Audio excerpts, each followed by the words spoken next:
অবশেষে পদত্যাগ করলেন ঢাকা বিশ্ববিদ্যালয়ের উপাচার্য অধ্যাপক ডক্টর নিয়াজ আহমদ খান। রাষ্ট্রপতির কাছে পদ থেকে অব্যাহতি চেয়ে শিক্ষামন্ত্রী ডক্টর আ.ন.ম এহসানুল হক মিলনের কাছে আবেদনপত্র জমা দিয়েছেন। এ সময় তিনি তার মূল পদ উন্নয়ন অধ্যয়ন বিভাগের গ্রেড 1 অধ্যাপকের পদে ফেরারও আবেদন করেন।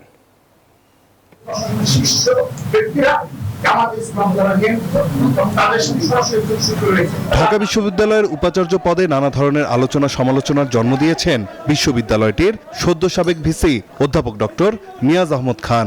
ডাকসু নির্বাচনেও তার ভূমিকা নিয়ে ওঠে প্রশ্ন। নির্বাচনটিতে বিশেষ একটি গোষ্ঠীকে সুবিধা দেওয়ার অভিযোগে ছাত্রদল নেতাকর্মীদের তোপের মুখেও পড়েন তিনি। এরপর ত্রয়োদশ জাতীয় সংসদ নির্বাচনের আগে এক সংবাদ সম্মেলনে উপাচার্য পদ থেকে সরে দাঁড়ানোর ঘোষণা দেন, যা নিয়েও সামাজিক যোগাযোগ মাধ্যমে ওঠে নানা প্রশ্ন।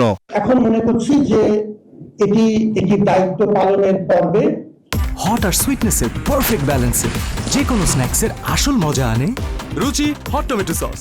আমরা ভালো পর্যায়ে আছি এবং আমি সরে দাঁড়াতে চাই। অবশেষে পদত্যাগ করলেন তিনি। রাষ্ট্রপতি বরাবর পদত্যাগপত্র জমা দিতে শিক্ষামন্ত্রীর কাছে তা হস্তান্তর করেন। রোববার শিক্ষকদের সাথে বৈঠক শেষে শিক্ষামন্ত্রী ডক্টর আ.ন.ম এহসানুল হক মিলন বলেন, শিক্ষা খাতের উন্নয়ন ঘটাতে সব থেকে বেশি গুরুত্ব দেওয়া হচ্ছে।